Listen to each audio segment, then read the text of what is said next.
হাদিস পড়েছি, নবীজি বলেন। তো যেটা বলতেছিলাম, দরুদ শরীফ পড়বেন তো ইনশাআল্লাহ। যদি ঘুমের আগে ওযু সহকারে বিছানায় বইয়া 100 বার দরুদ শরীফ পড়ে ঘুমান ইয়াকিনের সাথে, ইনশাআল্লাহ রাসূলের সাথে মোলাকাত হয়ে যায়। তবে সুদ খাইলে হবে না, সুদ খাইলে, ঘুষ খাইলে হবে না। আপনি যদি মক্কার 50 বারও হজ করেন, সুদখোরের একবারের হজও কবুল হবে না। আপনি 10 পালা মাদ্রাসা করলে একটা সওয়াবও আমল নামায় ফেরেশতারা লিখবে না। কারণ ও পৃথিবীর সবচেয়ে খারাপ মানুষ। 24 ঘন্টার সেকেন্ডে সেকেন্ডে সেকেন্ডে গর্ভধারিণী মায়ের সাথে জিনার গুনাহ লেখা হয়। ও পৃথিবীর নিকৃষ্ট খারাপ মানুষ। যারা সুদের সাথে জড়িত, যারা সুদ খায়, যারা দেয়, যারা লেখে, যারা সাক্ষী থাকে, কেলাহুমা ফিন্নার, সব জাহান্নামী, জাহান্নামী, জাহান্নামী।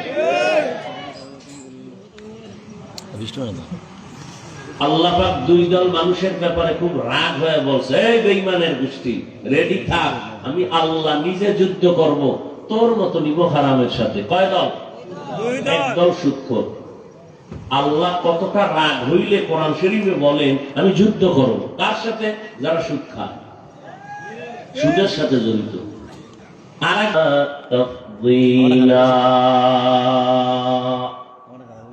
বনি আদম সৃষ্টির শ্রেষ্ঠ ঘোষণাকার আল্লাহ। কথা বুঝবেন, ভালো করে বুঝে কথাগুলো অন্তরে ধারণ করেন, খুব বুঝার চেষ্টা করেন। গোলে মালে আর তালে বেতালে বহু জিন্দেগি কাটায় দিচ্ছেন। সময় মতো টের পাইবেন কত ধানে কত চাল। মরার আগেই টের পাইতেছে, পাইতেছে না? যে আমার সামনে বডিগার্ড, পেছনে বডিগার্ড, এত বাসি, এত কিছু, এখন আমি আমাকে বাঁচায় রাখা কঠিন হয়ে গেছে। কই বডিগার্ড, কই টাকার বাহাদুরি? এখনই টের পায়, মরার পরে তো আরো কত কঠিন। আল্লাহ হেদায়েত দান করুন।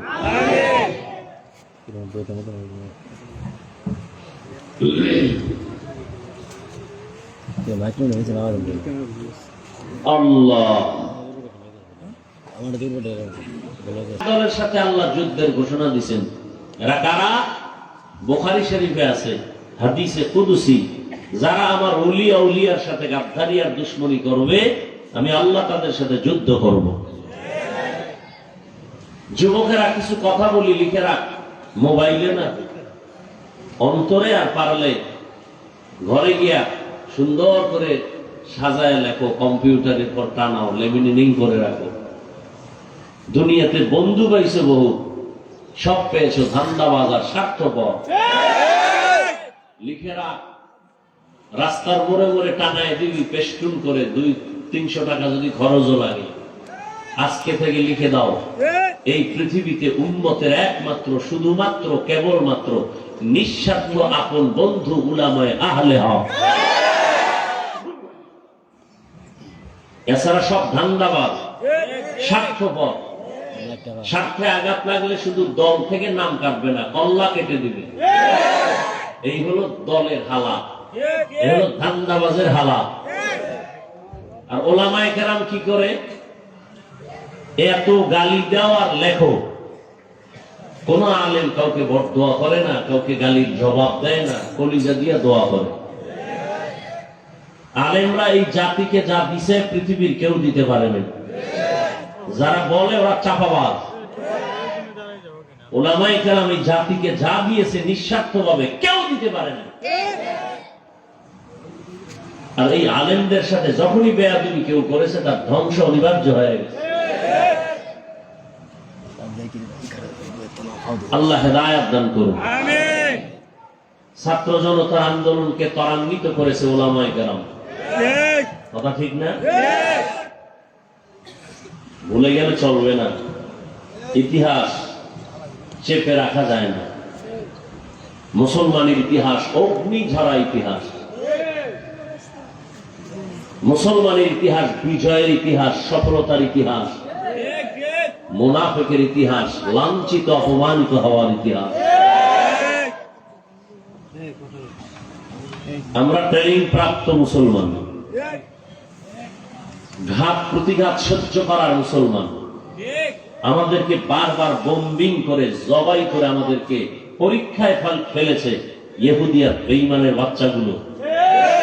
সাহাবায়ে কেরামকে জীবন দিতে হয়েছে, আম্বিয়া কেরামদের করা জবাই করেছে। ব্রিটিশ বেঈমানরা ভারতের জমিনে হাজার হাজার হাজার আলেমকে ফাঁসি দিয়া গাছের সাথে লাশ ঝুলায় রাখছে, হাজারো মাদ্রাসা তালা দিয়ে দিছে, আগুন দিয়ে জ্বালায় দিছে। 800 বছর স্পেন শহরকে, জমিনকে শাসন করেছে মুসলমান। 800 বছর। কত বছর? সেই মুসলমানদেরকে ওরা স্টিমারে উঠাইয়া ভূমধ্য সাগরের মাঝে নিয়ে আগুন দিয়া পড়ায় দিছে। আর সেই দিন ওরা এখনো পালন করে। 1 এপ্রিল বোকা বানানোর দিন, এপ্রিল ফুল। মুসলমানের স্পেনে বোকা বানাইছে, ওই খুশি পালন করে। আর কিছু নেফাকি অন্তরওয়ালা মুসলমানেরা ডান বাম বুঝে না, এরাও ওই বেঈমানের তালে তালে লাফায়। কোন মুসলমানের বাচ্চা এপ্রিল ফুল পালন করতে পারে না। এপ্রিল ফুল পালনকারী পূর্ণ মুসলমান দাবি করার অধিকার রাখে না। লজ্জা নাই তো কি করার? যার লজ্জা নাই ও ল্যাংটা হলেও বলে 50% ইজ্জত এখনো বাকি। এজন্য 1500 বছর আগে রাসূল বলে গেছেন, লা ঈমানা লিমান লা হায়া আলা, যাদের লজ্জা নাই ওদের ঈমান নাই। সোনার বাংলায় সব দেখা গেল, ইন্ডিয়া যাওয়া লাগবে না আকামের দৃষ্টান্ত দেখতে। সোনার বাংলায় সব দেখায় দিছে। আপন বাবা তার আপন মেয়েটাকে হোটেলে ঢুকায় বলে, আজকে রাতের জন্য তুই আমার স্ত্রীর সমতুল্য। কি ইন্ডিয়ার খবর? সোনার বাংলার তাজা খবর। কোন দেশে আছো? মায়ানমারের মার দেখো আর হাসো, আসামে মুসলমানের পিঠা দেখো আর হাসো, ফিলিস্তিনের কান্না দেখো আর হাসো, চেচনিয়া বসনিয়া মুসলমানের, কাশ্মীরের মুসলমানের রক্ত দেখো আর হাসো। অপেক্ষায় থাকো। সারা রাত মোবাইল হাতে নিয়ে কবিরা গুনাহ কবিরা গুনাহ কবিরা গুনাহ করে কাটাও। মুহাম্মাদের উম্মত হয়ে শাসন, নাইলে ঘুমের ভিতরে আল্লাহ গজব দিয়া ঘর সুদ্ধা ধ্বংস করে দিত। যেই পরিমাণ অপরাধ করো বিছানায় বসে মোবাইল নিয়ে,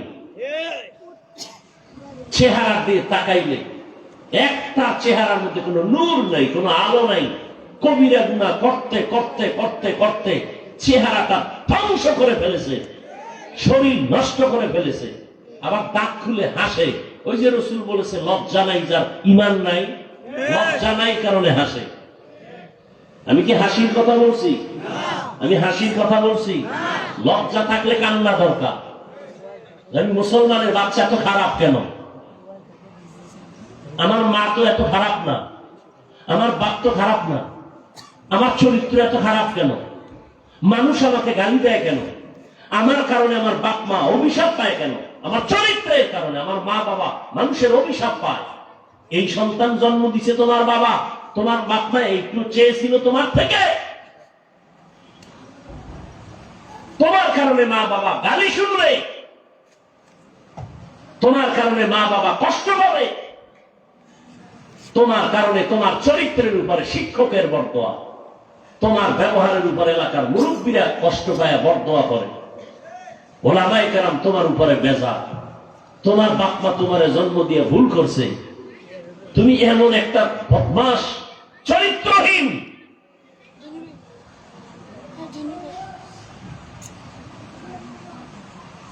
অথচ তোমার মতোই যুবক জীবনে মাদ্রাসায় পড়ে নাই,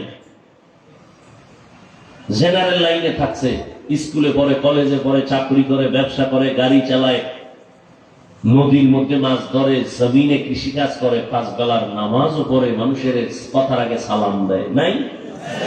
তোমার কপাল এত খারাপ কেন? তোমার উপর আল্লাহর লানত, তোমার উপরে মা বাবার অভিশাপ, তোমার উপরে গুনার কারণে আল্লাহ বেজার। দোয়া করি আল্লাহ হেদায়েত দান করুন। আমিন। দরুদ শরীফের আমল করবেন, হাঁটতে চলতে উঠতে বসতে সব সময় দরুদ দরুদ দরুদ। দরুদের ফায়দা আছে না? কিন্তু আর এক দলের দিয়ে দিচ্ছেন কেন?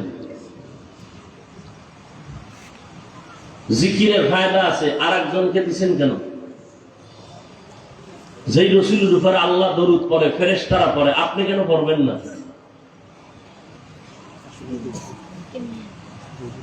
আল্লাহ আমাদের বেশি বেশি দরুদের আমল করার তৌফিক দান করেন। আয়াত আর হাদিসের তরজমাটা বলি, সংক্ষেপ কিছু ব্যাখ্যা, যেহেতু অপ্রস্তুত বৃষ্টি, এর মধ্যেও যে আল্লাহ সুযোগ দিচ্ছেন, এটা আল্লাহর বড় অপরিসীম দয়া। এজন্য আমি ইদানিং বারবার এই কথাটা বলি, বান্দা চাইলে কিছুই হয় না, আল্লাহ চাইলে সব হয়। বান্দা চাইলে কিছু হয় না, আল্লাহ চাইলে সব। অনেকে ভাবতেছে আজকে বৃষ্টি না হলে হাজার হাজার লাখ মানুষ হতো, হবে না? তাদাদ মকসদ नहीं, মকবুলিয়ত মকসদ है। অনেক লোক হওয়া এটা সফলতা না, গুনাহগার গুনাহ থেকে তওবা করা এটা সফলতা। বেনামাজি তওবা করে ফজরে মসজিদে যাবে, এটা সফলতা। বয়ান শুনলো সারা রাত, মোবাইল চালাইলো, আজান শুনলো, নামাজ পড়লো না, এই বয়ানে কোনো লাভ নাই। লাকাদ কানা লাকুম ফি রাসূলিল্লাহি উসওয়াতুন হাসানাহ।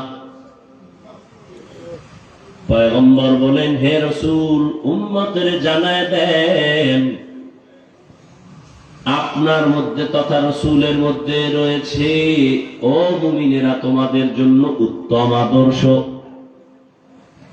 পয়গম্বর হাদিস বলেন, قال النبي صلى الله عليه وآله وسلم تركت فيكم أمرين لن تضلوا ما تمسكتم بهما كتاب الله وسنة رسوله। পয়গম্বর বলেন, হে উম্মত, আমি বিদায় বেলা তোমাদের কাছে চ্যালেঞ্জ দিয়া দুটো জিনিস আমানত রেখে যাই, ধরে রাখো। আমার 63 বছর হায়াত,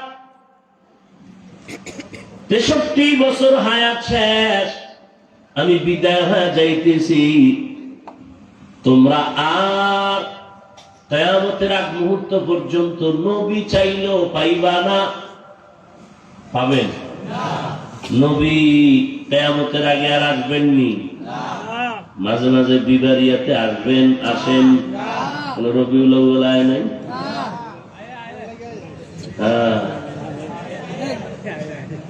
রহমতের নবী বলেন, কিয়ামত পর্যন্ত রওজা মুবারকে, এই খেয়াল করেন, আউলাজুলা করেন না, কষ্ট করে আসি, কষ্ট আপনারা করেন না। আমাদের কষ্ট, সারা দুনিয়ার কষ্ট এক জায়গায় করলেও এই উলামায়ে কেরামের কষ্টের 1000 কোটি ভাগের 1 ভাগও হবে। পৃথিবীতে কথা বলার মতো কষ্টের কাজ আর নেই। কিসের রডের ফ্যাক্টরির কষ্ট, সিমেন্ট ফ্যাক্টরির কষ্ট, কথা বলার মতো কষ্ট পৃথিবীতে একটাও। আর সেই কথা যদি তুমি সারা রাত চ্যাটিং করে কাটাও, মরার আগে বোবা হয়ে বিছনায় পড়ে থাকবি, কারণ কথার বাজেট শেষ হয়ে গেছে, তো হায়াতের বাজেট বাকি। আউলা জউলা কথা কইছো না, সারা রাত বাজেট শেষ। মরো না কেন? কয় হায়াতের বাজেট বাকি, কথা বন্ধ, বোবা। আমার কথাগুলো ভালো করে দিলে গেঁথে নাও, যুবকদের বুঝ। কারণে জমিনের ফুটন্ত গোলাপে যুবক 1500 বছর আগে রহমতের নবী বলেছেন, এ যুবক, বুড়ারা আমি মুহাম্মদের বিরোধিতা করেছে, যুবকেরা আমি মুহাম্মদের উপকার করেছে। নবীজির বিরোধিতা করছে কারা? কথা হয় না, বুড়ারা। এখানে মাঠের বুড়ারা। আবু জাহাল নবীর দুশ্মন বুড়া, আবু লাহাব নবীর দুশ্মন বুড়া, উতবা নবীর দুশ্মন বুড়া, সাহেবা নবীর দুশ্মন বুড়া, আবু সুফিয়ান বুড়া, আর নবীর আপন সহযোগী যুবক 11 বছরের বান্দা হযরত আলী নবীর হাতে কালেমা পড়লো। কয় বছর? 11 বছর। নবীর হাতে আইসা কালেমা পড়লো। এতদিন ছিল চাচাতো ভাই, এখন হলেন সাহাবী, কিছুদিন পরে হবেন জামাতা। কে সে? আলী। রহমতের নবী দোয়া করলেন, আনা দারুল হিকমা ওয়া আলীউন বাবুহা, আমি মুহাম্মদ ইলম ও হিকমতের ঘর, আর এই ইলম ও হিকমতের দরওয়াজা, ঘরের দরজা আমার আলী। আল্লাহ আলীর এমন জ্ঞান দান করেছেন, হযরত আলী তিনি ব্যক্ত করেন, মান আল্লামানি হরফান ইনশাআ বাআ ওয়া ইনশাআ আতাকা। উঠা বসা করলে আমি মোনাজাত দিব, কষ্টের মূল্য দিবা না, আমার এত ঠেকা নাই কথা বলা। রিজিক আমার বয়ান দেয় না, রিজিক সার্টিফিকেট দেয় না, রিজিক আল্লাহ দেয়। গর্তের পিপিলিকারে যদি খাওয়াইতে পারে, কুত্তার বাচ্চাকে যদি আল্লাহ খাওয়াইতে পারে, হাজারো পাখি, উড়ন্ত পাখিরে রিজিক দিতে পারে, নদীর মধ্যে কোটি মাছের যে খানা দিতে পারে, জঙ্গলের পশুকে যে খানা দিতে পারে, তাদের থেকে আমি আশরাফুল মখলুক, আমি আল্লাহকে সেজদা দেই, গায়রুল্লাহকে দেই না। আল্লাহ আমাকে দিতে পারবেন না? তুমি ভাবতেছো চাকরি না হলে মরে যাবা, আমরা ভাবি না জানবো ওয়াজ না হলে মরে যাবো, একবারও ভাবি না। ভাইরা আমার, হযরত আলী বলেন, একটা অক্ষর, একটা জ্ঞান আমাকে যিনি দিল, তার দাম এত বেশি। চাইলে আমাকে গোলাম বানায় রাখতে পারেন, চাইলে আমার বিক্রিও করে দিতে পারেন। আমার এত সম্মানের ব্যক্তি তিনি, আমার শিক্ষক। এরে আল্লাহর গোলাম, মা বাবা তোমাকে আমাকে মানুষ বানাইতে পারে নাই। আমি হাফিজুর রহমানকে একটা ভদ্র মানুষ বানাইয়া হাজারো মানুষের সামনে কথা বলা, আমার আব্বা আম্মা শিখায় নাই, আমার উস্তাদ, আমার শিক্ষক আমারে হাতে কলমে ধরে ধরে শিখাইছে। কেমনে নাম লিখবো, কেমনে ঠিকানা লিখবো, আমার শিক্ষক শিখাইছে। চাই মাদ্রাসায়, পরিবার, স্কুলে বড়, এদের সাথে যারা গাদ্দারি আর বেয়াদবি করবি, খোদার কসম মরার আগেই তোর বিচার হবে লিখেরা। আল্লাহর কাছে মাপ চাইলে পাবি না, কারণ এটা বান্দার হক। শিক্ষক যদি ক্ষমা না দেয়, আল্লাহ ক্ষমা দিবেন না, বান্দার হক।